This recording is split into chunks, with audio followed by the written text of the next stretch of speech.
Hey everyone, Specky, your boy's back, and it's time to play some more H.P. Lovecraft goodness.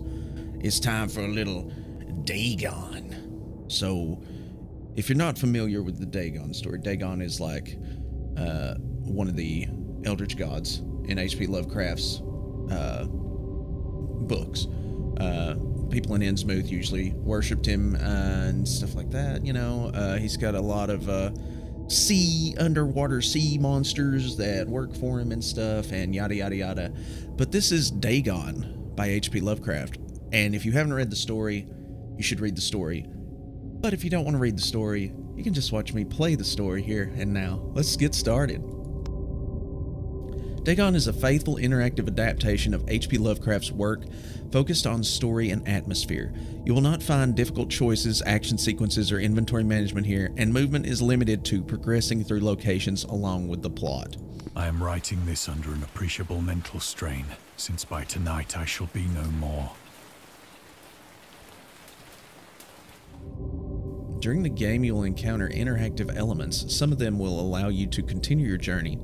Others reveal interesting facts about the original short story, its historical background, and the author.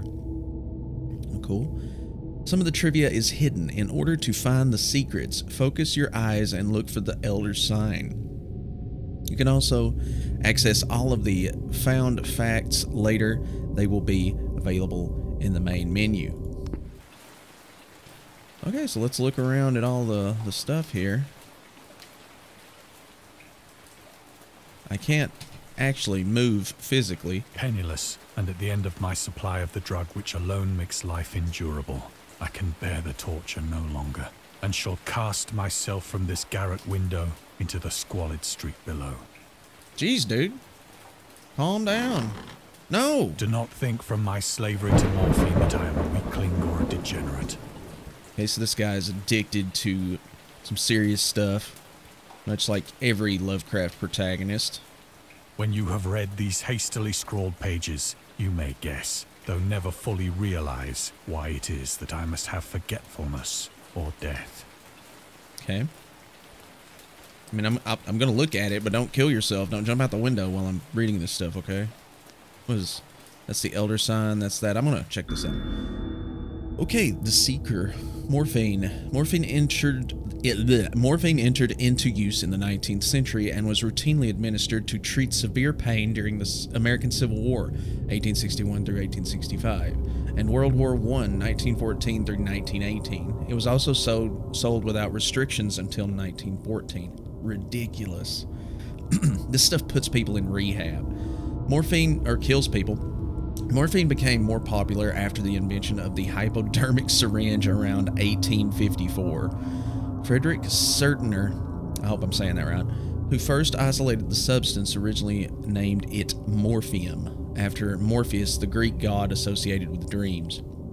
At the time when Dagon was published, morphine abuse, known as soldier's disease, already posed a big problem in the United States. Well, okay, so there's your little history lesson on morphine. It was in one of the most open and least frequented parts of the broad Pacific that the packet of which I was supercargo fell a victim to the German sea raider. Okay. We need more information. Yes, nothing. So let's look at the sea raider.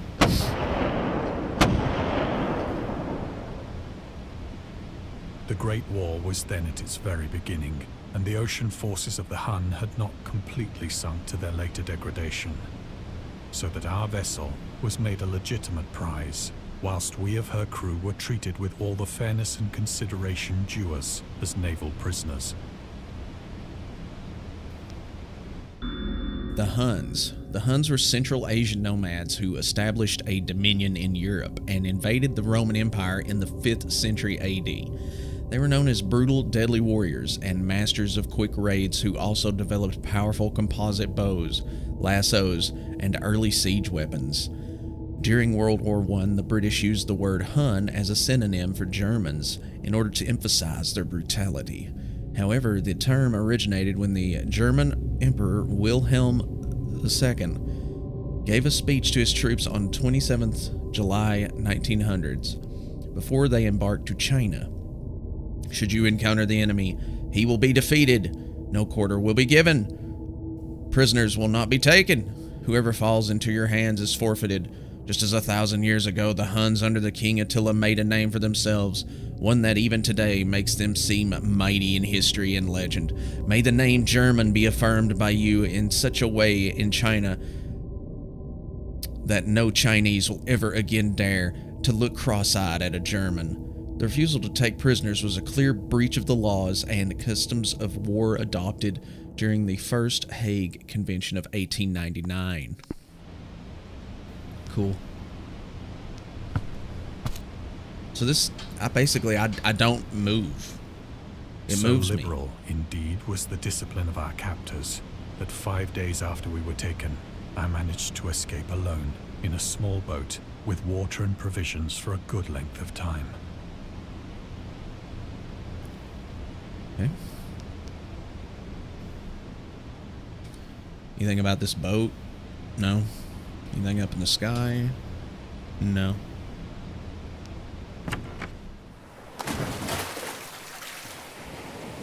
When I finally found myself adrift and free, I had but little idea of my surroundings. Never a competent navigator, I could only guess vaguely by the sun and stars that I was somewhat south of the equator.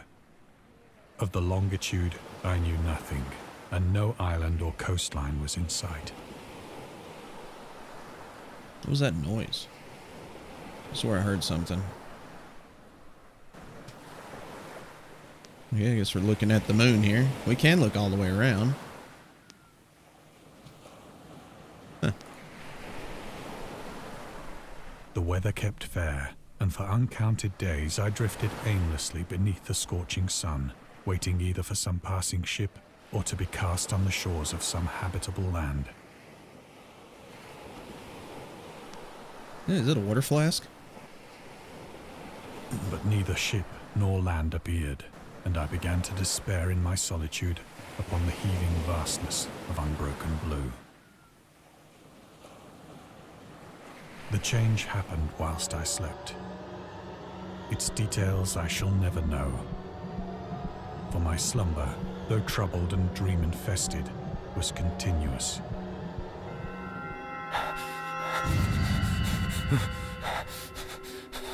Oh, shit! The flip? Am I on the ground? What the hell is this? When at last I awoke, it was to discover myself half sucked into a slimy expanse of hellish black mire, which extended about me in monotonous undulations as far as I could see, and in which my boat lay grounded some distance away. Though one might well imagine that my first sensation would be of wonder at so prodigious and unexpected a transformation of scenery, I was in reality more horrified than astonished. Well, no shit. For there was in the air and in the rotting soil a sinister quality which chilled me to the very core. Oh, it's not the squid tentacle monsters? The region was putrid with the carcasses of decaying fish and of other less describable things which I saw protruding from the nasty mud of the unending plain. Perhaps I should not hope to convey in mere words the unutterable hideousness that can dwell in absolute silence and barren immensity. Okay. There was nothing within hearing and nothing in sight save a vast reach of black slime. Yet the very completeness of the stillness and the homogeneity of the landscape oppressed me with a nauseating fear. I bet. The sun was blazing down from a sky which seemed to me almost black in its cloudless cruelty, as though reflecting the inky marsh beneath my feet. The flip is that? Is that a freaking giant stink bug? Yeah, what is this?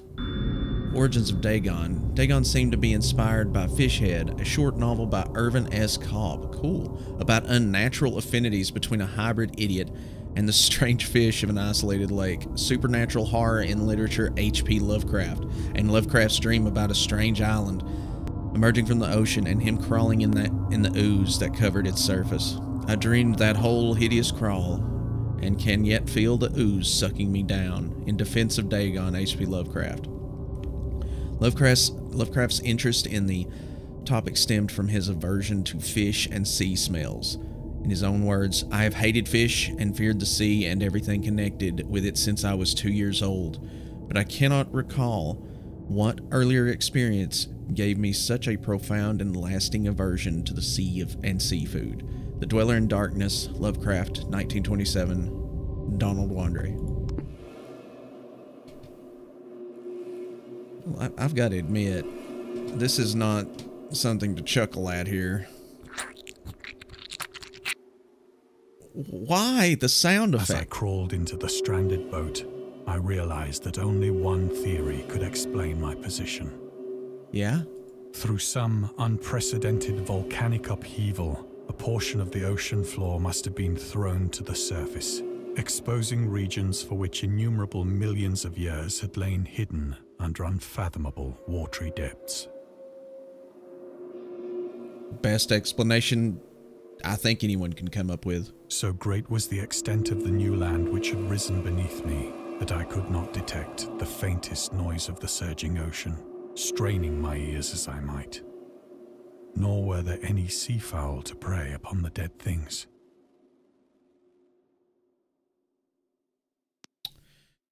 Okay. So he thinks this is the sea floor. Come up to say hi. Let's check out this fish. For several hours I sat thinking or brooding in the boat, which lay upon its side and afforded a slight shade as the sun moved across the heavens. As the day progressed, the ground lost some of its stickiness and seemed likely to dry sufficiently for traveling purposes in a short time. That night I slept but little, and the next day I made for myself a pack containing food and water, preparatory to an overland journey in search of the vanished sea and possible rescue. Okay. Any special tidbits? I guess not. On the third morning, I found the soil dry enough to walk upon with ease. Okay. The odor of the fish was maddening, but I was too much concerned with graver things to mind so slight an evil, and set out boldly for an unknown goal. Why not? Let's set out blindly. I mean, you didn't see this coming anyway. I mean, who would? Who in their right mind would see this stuff coming? I know this guy's addicted to morphine. All day I forged steadily westward, guided by a faraway hummock which rose higher than any other elevation on the rolling desert. What the hell are? Oh my god!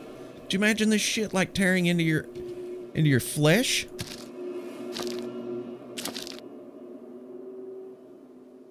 Oh my god! Oh, so it doesn't immediately. That's a whale.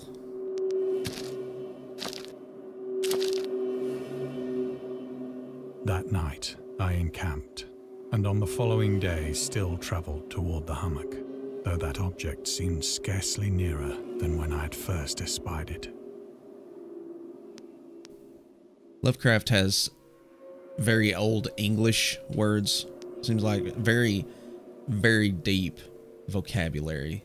An endless, bottomless pit of vocabulary he has. It's ridiculous. If you read his stuff, be prepared. You will have to get a thesaurus or Google or something and look some of these words up. Oh, I'm not a genius? Well, duh. By the fourth evening, I attained the base of the mound, which turned out to be much higher than it had appeared from a distance. This dude's voice is great. I can just feel the rumble in my eardrums. An intervening valley setting it out in sharper relief from the general surface. Too weary to ascend, I slept in the shadow of the hill. Okay. I know not why my dreams were so wild that night, but ere the waning and fantastically gibbous moon had risen far above the eastern plain, I was awake in a cold perspiration, determined to sleep no more. Such visions as I had experienced were too much for me to endure again, and in the glow of the moon I saw how unwise I had been to travel by day. Without the glare of the parching sun, my journey would have cost me less energy. Indeed, I now felt quite able to perform the ascent which had deterred me at sunset. In the dark, dude? You can't even see your footing. Picking up my pack, I started for the crest of the eminence. Okay. Anything about this mountain? No. I have said that the unbroken monotony of the rolling plain was a source of vague horror to me. But I think my horror was greater when I gained the summit of the mound and looked down the other side into an immeasurable pit or canyon, whose black recesses the moon had not yet soared high enough to illumine. I felt myself on the edge of the world, peering over the rim into a fathomless chaos of eternal night. Through my terror ran curious reminiscences of Paradise Lost and of Satan's hideous climb through the unfashioned realms of darkness. As the moon climbed higher in the sky, I began to see that the slopes of the valley were not quite so perpendicular as I had imagined. Ledges and outcroppings of rock afforded fairly easy footholds for a descent. At least you can see them. Whilst after a drop of only a few hundred feet, the declivity became very gradual. Just a drop of a few 100 feet. No biggie. I guess there's no way to die in this game until the very end, which makes sense, you know. I mean, urged on Lovecraft by an story. impulse which I This guy's doomed. definitely analyze, I scrambled with difficulty down the rocks and stood on the gentler slope beneath, gazing into the Stygian deeps, where no light had yet penetrated. All at once, my attention was captured by a vast and singular object on the opposite slope, which rose steeply about 100 yards ahead of me. An object that gleamed whitely in the newly bestowed rays of the ascending moon. Okay. I guess, oh. Just need to walk closer to it. That it was merely a gigantic piece of stone, I soon assured myself. But I was conscious of a distinct impression that its contour and position were not altogether the work of nature. A closer scrutiny filled me with sensations I cannot express. Okay. For despite its enormous magnitude, and its position in an abyss which had yawned at the bottom of the sea since the world was young, I perceived beyond a doubt that the strange object was a well-shaped monolith. Looks like it. Whose massive bulk had known the workmanship and perhaps the worship of living and thinking creatures. Dazed and frightened, yet not without a certain thrill of the scientist's or archaeologist's delight, I examined my surroundings more closely. Yeah, let's get closer. I'm just checking to see.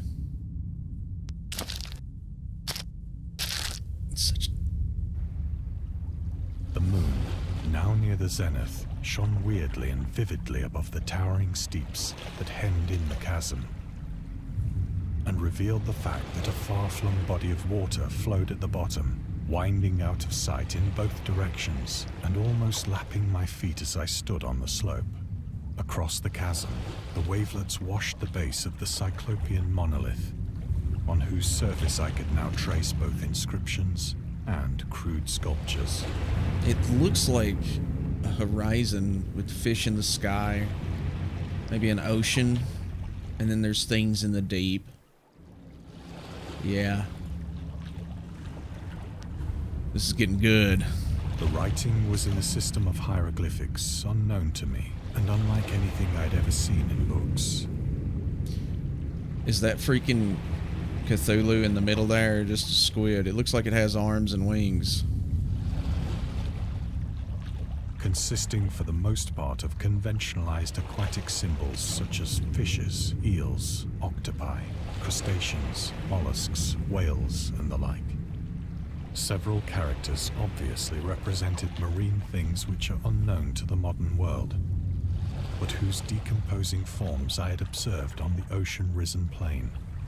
It was the pictorial carving, however, that did most to hold me spellbound.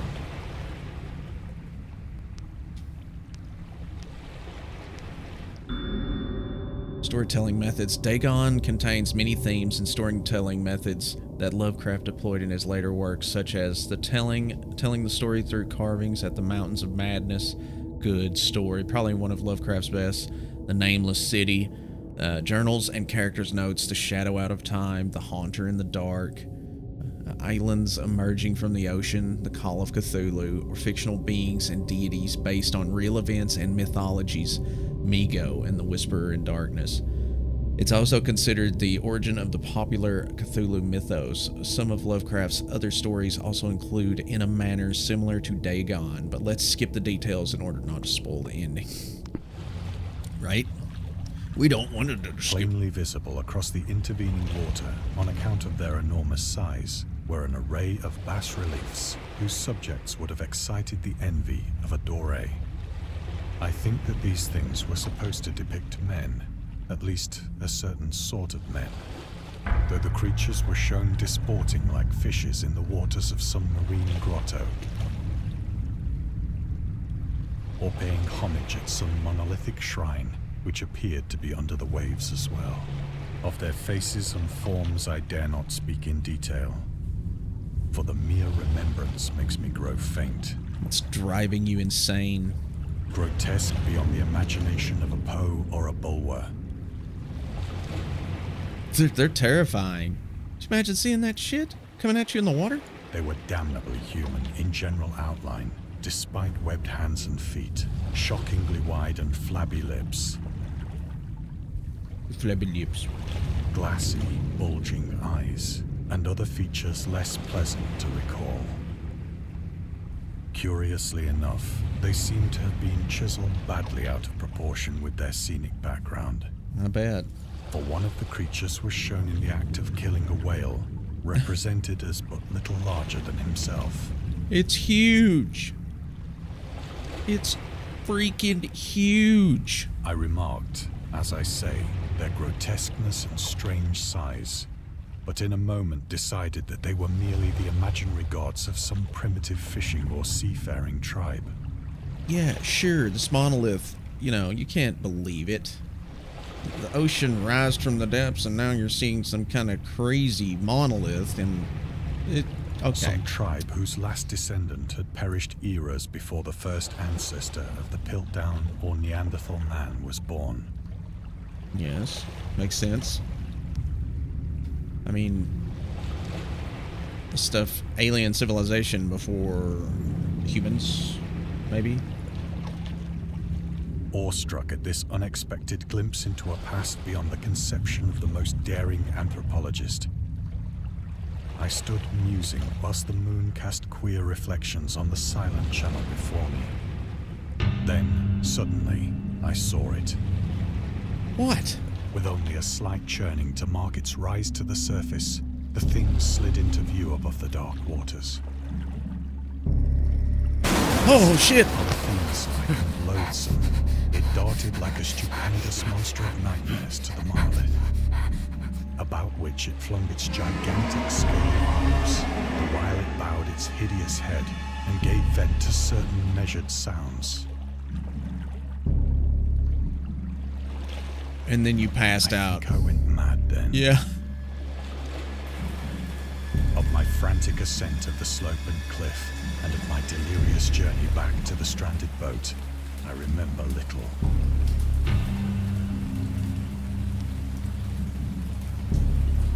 Okay.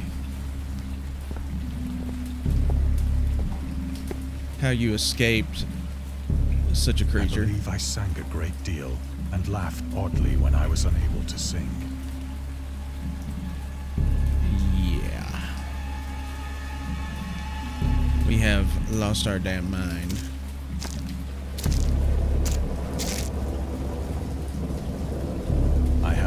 distinct recollections of a great storm sometime after I reached the boat. At any rate, I know that I heard pearls of thunder and other tones which nature utters only in her wildest moods.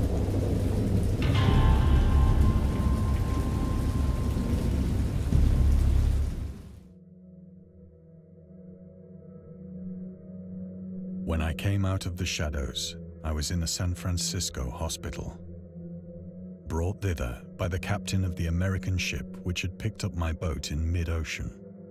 In my delirium, I had said much, but found that my words had been given scant attention. I love how it's like a picnic cloth I'm covered up in. I have no legs. Of any land upheaval in the Pacific, my rescuers knew nothing. So I don't even have a body. Nor did I deem it necessary to insist upon a thing which I knew they could not believe. Okay. So at least we're away from the Incredible Sea Hulk. Oh, hey. The journalist. Lovecraft was a prominent figure in the world of amateur journalism. In 1915, he started publishing his own journal called The Conservative, which included political and social commentary, poetry, short stories, and literary criticism written by him and other authors. Howard was a skilled wordsmith, but he also took criticism to heart, which resulted in his decision to step away from writing poetry and concentrate on weird fiction again. For the first time since his teenage years, Dagon, published in 1919, is one of the short stories written during that period. In this excerpt from The Conservative, the master of horror fiction explains his attitude towards warfare and the idea of world peace. Why any sane human being can believe in the possibility of universal peace is more than the conservative can fathom. Should the entire civilized world agree simultaneously to disarm, one or more nations would undoubtedly retain secret armaments and at the proper time take advantage of the more altruistic and less astute contemporaries in a wild career of conquest against unarmed victims. No country is, or even can be, above warfare until the basic impulses of the human animal shall have miraculously changed, which will never happen. Okay. Creepy. Once I sought out a celebrated ethnologist and amused him with peculiar questions regarding the ancient Philistine legend of Dagon, the fish god. Dagon was the main deity of the Philistines, worshipped throughout the Middle East as the ancient god of fertility and crops. In Hebrew, the word Dagon was a common noun for grain. The rulers of Akkad, Mesopotamia, chose him as the patron saint of their war conquests. He also appeared as the judge of the dead in an Assyrian poem and an underworld prison warder in one of the Babylonian texts. He is often mistakenly taken for a fish god due to the wrong interpretation of his name, as in Hebrew the word dag means fish. In H.P. Lovecraft's work, Dagon is an underwater deity ruling over the deep ones, a humanoid race with fish traits that reside in the oceans.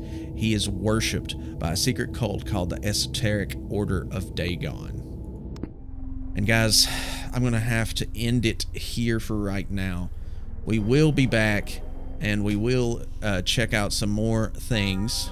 Looks like it's going to be this cabinet. It's probably liquor in it, so we can get over our mad selves. Anyways, I'm Spectral Star. I hope you guys enjoyed it. See you next time. Bye. With only a slight churning to mark its rise to the surface, the thing slid into view above the dark waters.